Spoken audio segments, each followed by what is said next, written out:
नमस्कार मित्रांनो, सुस्वागतम. मुरंबा या मालिकेच्या आजच्या भागामध्ये आता अगदी मनपूर्वक मी तुमचं स्वागत करते. आजच्या भागामध्ये आता जो मुलगी बघण्याचा कार्यक्रम सुरू आहे आणि आता अक्षयला रमाने मात्र आता प्रश्न विचारलेले आहे आणि त्याने मात्र त्याला चालायला सांगितलेलं असतं. आता कॅट ऑक करायचं सांगितलेलं आहे, परंतु अक्षय मात्र व्यवस्थित चालत नाही. रमा म्हणते की बरं ठीक आहे, अगदी व्यवस्थित काही तुम्ही चालले वगैरे नाही, त्यामुळे मात्र आता बरं ठीक आहे. आणि त्यानंतर मात्र ती आता एक न्यूजपेपर त्याच्या हातामध्ये देते आणि अगदी पटपट वाचायला सांगते, जसे तुम्ही न्यूज लीडर आहात असं काहीतरी.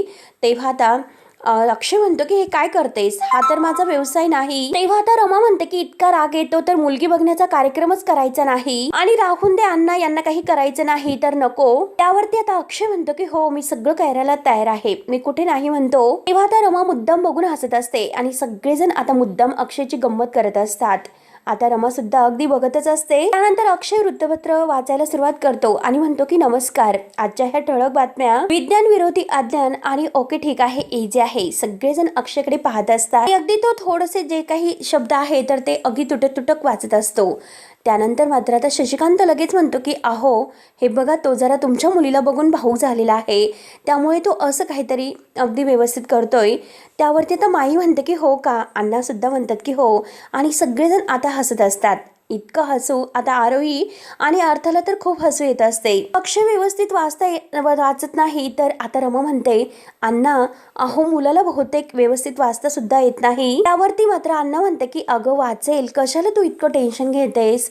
त्यावरती आता अक्षय म्हणतो की हो हो, मला वाचता येते, परंतु आता व्यवस्थित दिसत नाही, त्यामुळे व्यवस्थित वाचू शकत नाही. अगदी लीडर सारखं वाचण्याची काय गरज आहे, नॉर्मल तर मी वाचू शकतो. त्यानंतर सीमा म्हणते की अक्षय अरे जरा वाच ना अगदी मोठमोठ्याने, घरामध्ये असताना कसा तू इतका आरडा ओरड करत असतो, मग आता काय झालं तुला अगदी पटपट वाचायला. अगदी मोठ्याने खणखणीत आवाजात तू वाच, चल वाच बरं लवकर. त्यानंतर रमा म्हणते की ठीक आहे, ते बहुतेक घाबरलेत आणि जाऊन द्या, नका वाचू, राहून द्या.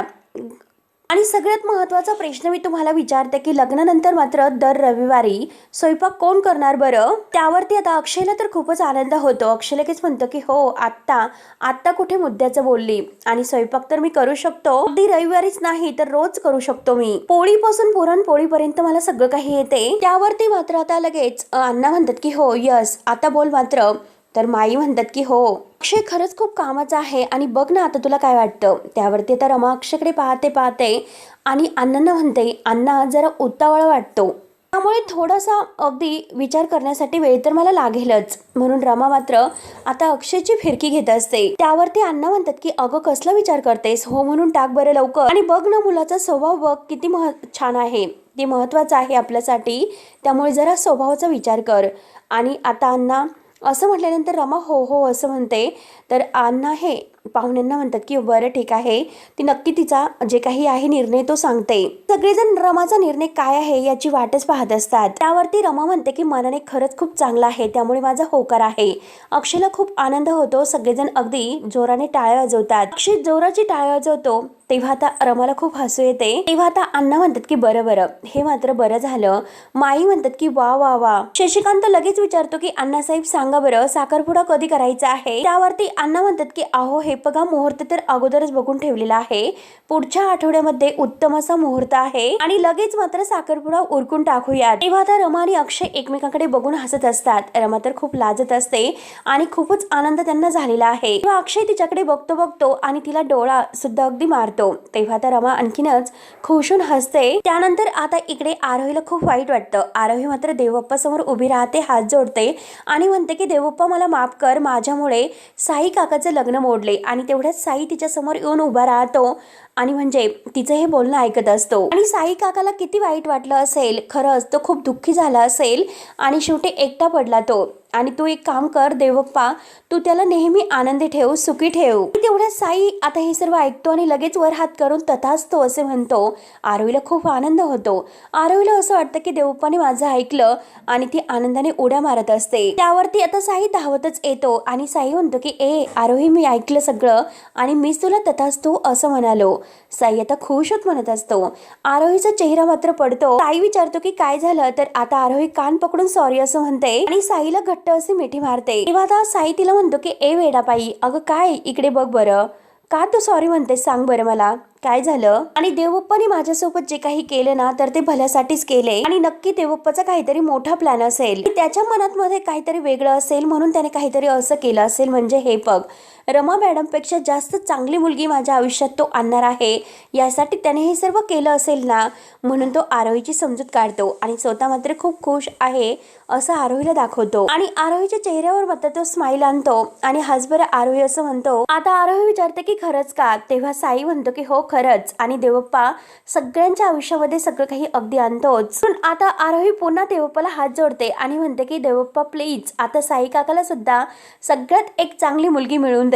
खरंच तो खूप चांगला आहे आणि माझ्या आईपेक्षा सुद्धा अगदी चांगली मुलगी त्याला मिळून दे असे ती देवप्पाला प्रार्थना करते. साई आरोहीकडे पाहतच असतो. त्यानंतर आता इकडे पार्वती आजी अंधाऱ्या रूम मध्ये आता एकटीच काहीतरी विचार करत असते. चेहरा मात्र पूर्णपणे गंभीर असतो आणि तेवढ्यात तेथे रमा येते. आता रमा पार्वती आजीला बघते. पाण्याची बॉटल मात्र टेबलवर ठेवून ती पार्वती आजी जवळ येते. तेव्हा मात्र आता रमा पुन्हा विचारते की काय झालं सांगा ना आई आजी, का असं अगदी याला लपवतात?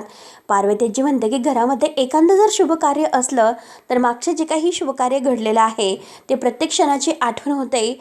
म्हणजे एखाद्याचा वाढदिवस, एखाद्याचं काहीतरी अगदी असं लग्न वगैरे. बघ ना, इतकं मोठं घर आहे आणि अगदी रिकामं रिकामं वाटतं. कारण आज मात्र या घरामध्ये फक्त शशिकांत सोडला तर माझं खरंच कोणी नाही. आणि इरावती आता हे असे निघून गेली, म्हणजे तिने असे कृत्य केले आणि रमाकांतला काय मी टोचून टोचून बोलले. शेवटी तो सुद्धा घर सोडून निघूनच गेला. तसेही मयुरी सुद्धा गेली आणि अर्थाचा बाबा अगदी तो यश सुद्धा गेला आणि पार्थचे आई वडील सुद्धा आता गेलेत. आणि आता शशिकांत सुद्धा तो म्हणतो की आता हे लग्न झाल्यानंतर तो सुद्धा लंडनला सीमाला घेऊन जाणार आहे आणि तुमच्या सगळ्या तरुणामध्ये मी एकटी काय करणार तूच सांग रमा, कुणाशी बोलणार मी, कुणावर रागवणार बरं? आणि हे बघ रमा, मी आयुष्याच्या ह्या वळणावर आहे की असं वाटतं या वयामध्ये मात्र आपली सगळी काही माणसं आपल्या सोबत असावीत. आणि बघ ना रमा, हे सर्व काय सुरू आहे आणि अशा भाड्याच्या घरामध्ये मात्र मी कसं राहू शकते? हे मरण मला नकोय. आणि बघ ना, स्वतःचं माझं असं काहीच राहिलेलं नाही. म्हणून आता पार्वती आजीला खूप असं वाईट गिल्टी फील वाटत असतं. नक्की काय हे सर्व माझ्या जीवनाशी होत असेल ते एकटं तिला वाटत असतं. तर रमा समजावते. रमा म्हणते की आई आजी शांत व्हा बरं, बसा खाली. पण पार्वती आजींना हाताला धरून ते बेडवर बसवते आणि शांत राहायला सांगते, कसलाही विचार न करता. आणि हे बघा, तुम्ही टेन्शन घेऊ नका, आपण सगळ्यांना बोलावून घेऊयात. त्यापासून जर साथ घातली तर खरंच माणसं परत येतात. त्यावरती मात्र आता पार्वती आजी म्हणते की शशिकांतने सगळ्यांना फोन केलेत परंतु कुणाला सुद्धा परत नाही यायचं. ते इरावतीला खरंच मी बोलवायला नको होतं, माझीच खूप मोठी चूक झाली. तिच्या मनामध्ये इतका राग साचलेला होता आणि ती कधी असं सूड घेईल मला वाटलंच नव्हतं. मी कल्पना सुद्धा केली नव्हती. इरावतीमुळे सगळं तर काही गेलं, माणसं तर गेली तर गेली, पण आपलं राहतंसं घर सुद्धा गेलं, आपलं वैभव सुद्धा गेले, माणसं दुरावली. आणि आता अशा वयामध्ये अगदी भाड्याच्या घरामध्ये मला असं एकटं खरंच नाही राहायचं. आता कसं आपल्या घरामध्ये आणि आपल्या माणसांच्या घराण्यामध्ये मला मरण यावं एवढं तरी कमीत कमी. तेव्हा आता पार्वती आजीचे डोळे भरून येतात. तर रमा समजावते. रमा म्हणते की पार्वती आजी काय बोलतात तुम्ही हे सर्व? आई आजी तुम्ही टेन्शन घेऊ नका, प्लीज माझं ऐका. तुम्हाला सुद्धा सगळ्यांची जशी आठवण येते तर त्यांना सुद्धा तुमची आठवण येत असेल हे लक्षात घ्या. रक्ताची नाती कितीही दूर गेली असली तरी सुद्धा ओढ काही संपत नसते. हे बघा, पुण्याला मात्र आपण आपल्या घरी परत जाऊयात आणि आपल्या घरी गेल्यानंतर आपल्या घरातील सगळी माणसं परत येतील. वरती आता पार्वती आजी म्हणते की का ग असं कसं बोलू शकतेस तू? आणि इतकं दुःख असून सुद्धा, इतकं सहन करून सुद्धा तू हे सर्व बोलूच कसं शकतेस का? त्यावरती आता रमा म्हणते की हे बघा आई आजी, माणूस हा आशेवर जगतो आणि मी बघा यांच्यापासून 7 वर्ष लांब राहिले, इतका दुरावा आला, पण नेहमी मला हेच वाटत होतं की एक ना एक दिवस ते नक्की माझ्याकडे येतील म्हणून. आणि आजच बघा की आज खरंच किती छान होत आहे. स्वप्न सोडलं तर माणूस हा जगायचं थांबवतो. त्यामुळे मी तुम्हाला सांगते की तुम्ही अजिबात टेन्शन घेऊ नका आणि होप्स मात्र सोडू नका. तेव्हा आता पार्वती आजी खुश होत म्हणते की हो, आपली सगळी माणसं परत येणार आहे अशी मात्र आता आशा धरूयात. आणि पार्वती आजीचा चेहरा खुलतो. रमा डोळ्यातील पाणी वगैरे पुसते आणि आता दोघी अगदी आनंदाने खुश होतात. आणि पार्वती आजी रमाचे हात पकडून तिच्या हातांचा किस वगैरे घेते आणि रमा सुद्धा अगदी खुदकुने हसते. त्यानंतर आता रमा आता ठरवते की मला यांच्याशी बोलावंच लागेल, दुसरा पर्याय तर नाही. कारण आता अगदी सगळ्यांशी बोलून मात्र सगळ्यांचं मन अगदी तयार करावं लागेल. लागेल, सगळ्यांना समजून घ्यावं लागेल आणि आईजींची ही शेवटची इच्छा आहे. काही झालं तरी ती मला पूर्ण करावीच लागेल, काही झालं तरी मला पूर्ण करावीच लागेल. आणि तेवढ्यात आता रमाला काहीतरी कोणीतरी आहे याचा भास होतो. रमा आता दरवाजात डोकावून बघत असते आणि तेवढ्यात मयुरी आणि आणखीन कोणतरी अगदी काळे कपडे वगैरे घालून, तोंडाला मास्क वगैरे बांधून मात्र अक्षयला अगदी घेऊन जात असतात. आणि तेवढ्यात रमा ही बघते आणि धावतच येते की काय करतात, कोण आहे तिकडे आणि काय सुरू आहे तुमचं, कोण आहे म्हणून रमा आता आरडाओरडा करून त्यांच्या मागे धावत असते. तेव्हा मात्र आता ते जे काही आहे तर ते रमाला ढकलून देत असतात. आता रमा ही अगदी रागाने पाहत असते. रमा खाली पडते आणि रमा मात्र आता जोरात ओरडते. तेव्हा तर ते दोघंही म्हणजे मयुरी आणि तिचा तो कोण बॉयफ्रेंड आहे तर ते मात्र अक्षयला अंगावर अगदी चादर वगैरे टाकून त्याला धरून गाडीमध्ये बसवतात आणि गाडी चालू करणार तोच लगेच रमा ही जोरात ओरडते आणि थांबा असं म्हणते. जर आता गाडी चालवली तर मात्र माझ्या इतकं वाईट कोणी नसेल, म्हणून रमा आता त्यांना अगदी गाडीला आडवी होते. हे बघा तुम्ही मात्र त्यांना घेऊन कुठेही जाऊ शकत नाही. तरी सुद्धा आता तो माणूस काही अगदी गाडी अगदी रेस करतो. तो लगेच गाडी चालू करून मात्र आता रमाच्या अंगावर गाडी आणत असतो. त्याच्या हातावर मात्र महाकाली असं नाव गोंदलेलं आहे. मग आता गाडीला आडवी होते आणि रमा म्हणते की हे बघा, हिम्मत असेल तर गाडी चालूनच दाखवा आणि पुढे येऊनच दाखवा. काही झालं तरी मी तुम्हाला इथून त्यांना हलून सुद्धा देणार नाही आणि काही करून सुद्धा देणार नाही, लक्षात ठेवा. आणि तरी सुद्धा मात्र आता मयुरी आणि तिचा तो बॉयफ्रेंड आहे तर तो गाडी चालू करतो आणि गाडी चालू करून आता जोरात गाडी आणून तो रमासमोर येऊन जोरात ब्रेक दाबतो आणि गाडी थांबवितो. रमा मात्र तशीच उभी असते. रमा थोडीशी हालत नाही. तेव्हा आता मयुरी आणि तिचा तो बॉयफ्रेंड आहे गाडी थांबून गाडीच्या खाली उतरतात. रमा विचारते की तुम्ही कोण आहात आणि हे सर्व तुमचं काय सुरू आहे आणि काय चाललं तुमचं हे सर्व, तुम्ही कुठे घेऊन जातात त्यांना. तेवढ्यात मात्र हा आनंद असतो. आता आनंद म्हणतो की सिरियसली रमा, तू काय अगदी स्वतःला काय समजतेस क आणि अगदी कशाचाही विचार न करता गाडीच्या समोर आलीस, तुमच्या सगळ्या प्लॅनचा तू विस्कट करून टाकला. तेव्हा आता रमा मात्र आनंद आणि मयुरी या दोघांना ओळखते. तेव्हा लगेच ते आपल्या तोंडाला जो काही मास्क वगैरे बांधलेला आहे तर ते सोडतात आणि आता मयुरी अगदी खुश होऊन हसते आणि आनंद सुद्धा. रमाला इतका आनंद होतो, तिच्या डोळ्यातून आनंद अश्रू येत असतात आणि म्हणते की आनंद दादा आणि मयुरी ताई आता छान अगदी सगळेजण हसतात. आणि रमा मात्र अगदी आनंदला आणि मयुरी ताईला घट्ट असे मिठी मारून भेटते. तिला इतका आनंद होतो, डोळ्यामध्ये पाणी येत असतं. त्यानंतर आता रमा विचारते की तुम्हाला हे सगळं कसं माहिती आहे बरं. आता लगेच म्हणजे मयुरी म्हणते की हे बघ, अक्षयने मात्र आम्हाला हे सर्व फोन करून सांगितले आणि एका पायावरच आम्ही आता सगळेजण निघालो होतो. तेव्हा आता लगेच रमा म्हणते काय त्यांना हे सर्व माहिती होतं आणि तरीसुद्धा. तेव्हा आता मयुरी म्हणते की हो अगं, अक्षयनेच आम्हाला फोन करून येथे बोलावून घेतलं बाळा. परंतु आनंद मात्र आता काही बोलत नसतो आणि तो मयुरीला शांत राहायला सांगतो. मयुरी मात्र जोरजोराने हसत असते. आता लगेच मयुरी म्हणते की रमा ते सगळं काही सोडून दे. आनंद सुद्धा म्हणतो की हो रमा, तू त्याचा विचार करू नकोस, तू कशी आहे ते सांग बरं. रमा म्हणते की मी मस्त आहे, परंतु आता हे सर्व कसं आहे. तर मयुरी म्हणते की हे बघ रमा, तू इतकं टेन्शन घेऊ नकोस. अगं हा सगळं काही प्लॅन अभिषेकचा होता. पण रमा यार, अगं तू सगळं काही आमच्या प्लॅनचा पचका केलास. अगं अक्षयला उचलून मात्र आम्ही पार्टी करणार होतो. त्यावरती आता रमा म्हणते की तुम्हाला पार्टीला फक्त आणि फक्त कारण लागतं, ती बिलकुल तुम्ही बदललेले नाहीत. आनंदला मात्र खूप हसू येतं असते. तो मोठमोठ्याने हसत असतो आणि बघ रमा, सॉरी, कारण लग्नघर म्हटल्यानंतर ड्रामा हा हवाच आहे. आणि बघ रमा, तुला जर ओरडायचं असेल तर तू अभिला ओरडू शकते, तो आल्यानंतर. त्यानंतर मात्र आनंद म्हणतो की उलट काय, अभिषेक काय ओरडेल. अगं अभिषेक तर तुला ओरडणार आहेच, कारण रमे अगं तू आमचा प्लॅनच फ्लॉप केला, काय पचका करून ठेवलास. त्यावरती आता रमा म्हणते की हो, आम्ही नेहमी मात्र तुमचा प्लॅन फ्लॉप करतोय.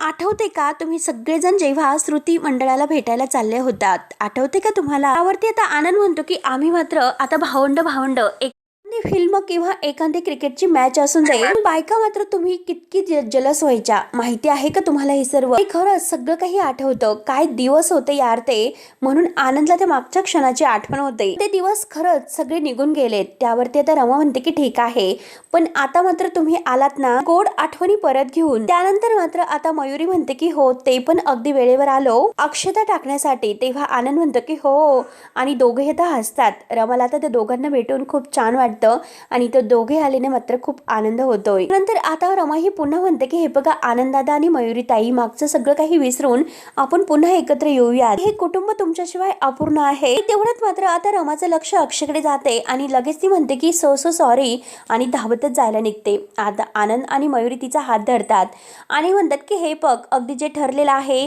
की लग्न होईपर्यंत तू अक्षयला भेटायला जायचं नाही म्हणजे नाही आणि एकमेकांचा चेहरा सुद्धा नाही बघायचा. कळले ना तुला आता हे सर्व, त्यामुळे तू अक्षयकडे नाही जायचं. मग आता आपण सगळे एकत्र आलो तर आम्ही सगळेजण मात्र खूप धमाल करणार आहोत. That's final. त्यावरती आता रमा म्हणते खरंच हे काय नवीन आहे. त्यावरती आता आनंद म्हणतो की कळाले तुला, तुम्ही लग्न होईपर्यंत वेगळं राहायचं कारण लग्नामध्ये धमाल येणार आहे, अगदी धमाल. तेव्हा आता रमा म्हणते की नाही आनंदादा, हे असं नाही होऊ शकत, मी जाते आता लगेच. मयुरी आणि आनंदीला पुन्हा अडवतात आणि नाही हे नाही होऊ शकत असं स्पष्ट म्हणतात. तुम्ही दोघं एकमेकांना नाही भेटू शकत. आणि रमा मात्र आता मयुरी आणि आनंददादा यांना घरामध्ये घेऊन येते. आता सीमा त्यांचं अगदी मस्त आनंदाने औक्षण करते. इतका आनंद तिच्या चेहऱ्यावर ओसंडून वाहत असतो. त्यानंतर मात्र ते ताट आहे औक्षणाचे शशिकांतच्या हातात देते आणि आता आनंद लगेच सीमा काकूच्या पाया पडतो. आणि मयुरी सुद्धा तर आता सीमा अगदी घट्ट अशी आनंदला मिठी मारते आणि खरंच तिला इतका आनंद झालेला आहे एकमेकांना, म्हणजे अगदी घट्ट मिठी मारून ते भेटतात. सगळ्यांच्या चेहऱ्यावर एक वेगळाच आनंद असतो कारण आनंद आणि मयुरी घरात परत आलेले आहे म्हणून. त्यानंतर मयुरीला सुद्धा आता ती घट्ट मिठी मारून भेटते. आनंद त्यानंतर शशिकांत बाबाच्या पाया पडतो. सीमाला सुद्धा आनंद तर होत आहे पण पार्वती आजीच्या चेहऱ्यावरचा आनंद ओसंडून वाहत आहे. रमाला सुद्धा इतका आनंद होतो. त्यानंतर मात्र सीमा मयू, माझी मयू, माझा आनंद म्हणून अगदी आनंदाने अगदी डोळे भरून रडत असते. आनंद विचारतो की आई तू कशी आहेस. मयुरी सुद्धा म्हणते की आई खरंच तुला खूप मिस केलं ग. त्यावरती आता सीमा म्हणते की हो मी सुद्धा खरंच तुम्हाला खूप मिस केलं आणि खरंच आता तुम्ही परत आला तर माझं घर पुन्हा एकदा आनंदाने भरणार आहे. खरंच माझ्या हक्काची माणसं आलीत, खरंच खूप खूप बरं वाटतं मला. त्यानंतर आता शशिकांत म्हणतो की हो हो सीमा, हे बघ डॉक्टरांनी काय सांगितलेलं आहे की जास्त भावनिक व्हायचं नाही म्हणून. त्यानंतर आता सीमा म्हणते की अहो मनावर कसं ताबा ठेवायचा, कारण इतक्या वर्षातून माझं कुटुंब मला भेटलेलं आहे. खरंच बघा ना, आणि मला आनंद नाही होणार का, आणि मी एकदम अशी बरी झालेली आहे एकदम, त्यामुळे मला तर काही होणार नाही. त्यावरती मात्र आता लगेच शशिकांत म्हणतो की हो तू हे बघ आता तू बरी झालेली आहे ना आणि तुला आणखीन बरं व्हायचं आहे ना, त्यामुळे मात्र आता हे जे काही आहे ट्रीटमेंट वगैरे ती घ्यायची आणि पूर्ण बरं व्हायचं. सीमा म्हणते की हे बघा अहो मी नक्की बरी होणार आहे, तुम्ही काही काळजी करू नका आणि आता तर लवकर बरी होणार आहे. आणि बघा माझी मुलं परत आलेली आहे, त्यामुळे माझ्या मुलांना बघून मात्र माझा आजारपण आहे तर तो असा बरा होणार आहे आणि मी आता तुमच्यासाठी अगदी कायम असे खंबीरपणे उभं राहणार आहे. त्यावरती मात्र आता शशिकांत म्हणतो की चल आता आराम वगैरे कर बरं, चल लवकरात लवकर. त्यावरती सीमा म्हणते की नाही. आता शशिकांत म्हणतो की चल अगं थोडा वेळ आराम कर आणि आता मी आहे ना तुझ्याबरोबर. तेव्हा मात्र आता लगेच हे आनंद मयुरी हे आजीला सुद्धा भेटतात, ते पण अगदी कडकडून. आणि पार्वती आजी म्हणते की अरे कुठे होतात तुम्ही इतक्या दिवस, खरंच तुमच्याशिवाय अगदी हे घर खूप सुनं होतं, खरंच कुठे होतात रे, कसे होतात, म्हणून पार्वती आजी सुद्धा डोळे भरून त्यांना बघत असते. त्यांच्या चेहऱ्यावर प्रेमाचा हात फिरून म्हणते की हे बघ आता मात्र तुम्ही आम्हाला सोडून कुठेही जायचं नाही, आपण सगळ्यांनी मात्र एकत्र अगदी कायम राहायचं. त्यावरती आता आनंद म्हणतो की आजी अगं तू रडू नकोस ग. तेवढ्यात मात्र तारा, पार्थ, आरोही सगळेजण धावतच येतात. आता पार्थला बघून आनंदला खूप आनंद होतो. अगदी घट्ट मिठी होतो, पार्थला मारतो आणि विचारतो की बाळा तू कसा आहेस. पार्थ मात्र अगदी खुश होतो आणि तो सुद्धा घट्ट मिठी मारत मी बरा आहे असं म्हणतो. तारा सुद्धा आता धावत जाते आणि मयुरीला घट्ट मिठी मारते. मयुरी सुद्धा आता ताराला बघून खूप खुश होते आणि रमाला अगदी वेगळाच आनंद झालेला आहे, ती खूप हसत आहे. त्यानंतर मात्र ताराचं वागणं काही बदलत नसते, तारा मात्र आहे तशीच आहे.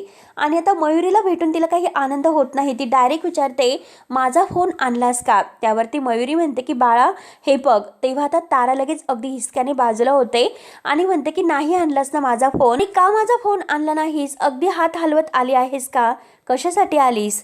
त्यावरती आता रमा समजावते की तारा हे बघ, इतक्या वर्षातून तू आईला भेटते, मग नीट भेट ना ग. तारा लगेच आता ही जोरात रमावर ओरडते, तुला विचारलंस का? मी आणि माझी आई बोलतो ना, तुला कशाला मध्ये कोणी बोलायला सांगतं?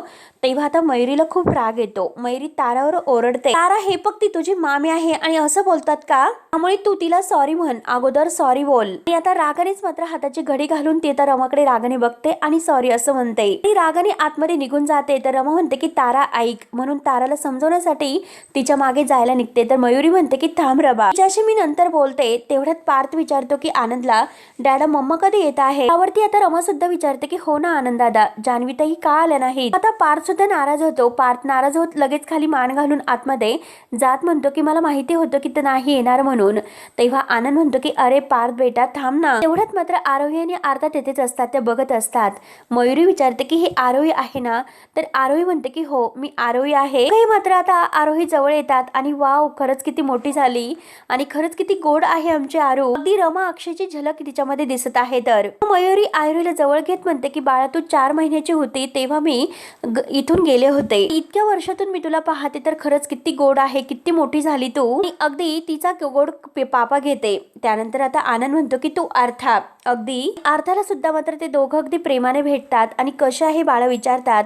अर्था म्हणते की हो मी बरी आहे. नंतर अर्था विचारते की काका माझा बाबा पण येणार आहे ना? त्यावरती आता आनंद म्हणतो की हो येणार आहे, तो नक्की येणार आहे आणि इनफॅक्ट म्हणजे अगं हे सगळं प्लॅनिंग त्यानेच केलेलं आहे. तर वरती आता अर्था म्हणते की हे सगळं काही प्लॅनिंग बाबाने केले, तर तुमच्यासोबत का आला नाही तो? अगं बाबा येणारच आहे. तेवढ्यात अर्था सुद्धा नाराज होते आणि ती सुद्धा आतमध्ये निघून जाते. आता रमाला सुद्धा खूप वाईट वाटतं. रमाचे डोळे भरून येतात आणि सगळ्यांना वाईट वाटतं आणि हा भाग येथे संपतो. पुढील भागामध्ये पार्वती आजी आता रमाला म्हणते की तू परत या घरात सून म्हणून येणार आहे, त्यामुळे प्रत्येक गोष्ट लक्षात ठेवायची. बघ आता मात्र उंबरठ्याच्या मागे मात्र काही गुरुदोष घडलेले आहेत आणि या घराला मात्र तू सगळ्या काही गुणदोषासह स्वीकारशील. तेव्हा आता रमा तयार होते. त्यानंतर मात्र आता फुलांचा बुके मात्र राणी घेऊन येते आणि अक्षय भाऊजींनी तुमच्यासाठी आणायचं सांगितलं होतं असं म्हणते. तेव्हा मात्र रमा तो फुलांचा बुके घेते आणि त्यामध्ये आता एक चिठ्ठी असते. मला जर तुला भेटायचं असेल तर मात्र तू सगळं काही फॉलो कर. जेथे मात्र अगदी जे काही अगदी ह्या रेषा ठेवलेल्या आहे तर त्यानुसार रमा जात असते आणि तेवढ्यात आनंद आणि मयुरी तिच्या मागून येतात आणि म्हणतात की 1 मिनिट. तेव्हा साई सुद्धा म्हणतो की हे बघा रमा, जोपर्यंत तुमचं लग्न होत नाही तोपर्यंत मात्र तुम्ही दोघं एकमेकांना नाही भेटू शकत. आनंद आणि मयुरी सुद्धा म्हणतात हो नक्की. तेव्हा आता रमा पाहतच असते. तर मित्रांनो, पुढे नक्की काय होतं हे बघण्यासाठी आपल्या चॅनलला नक्की सबस्क्राईब करत राहा. धन्यवाद.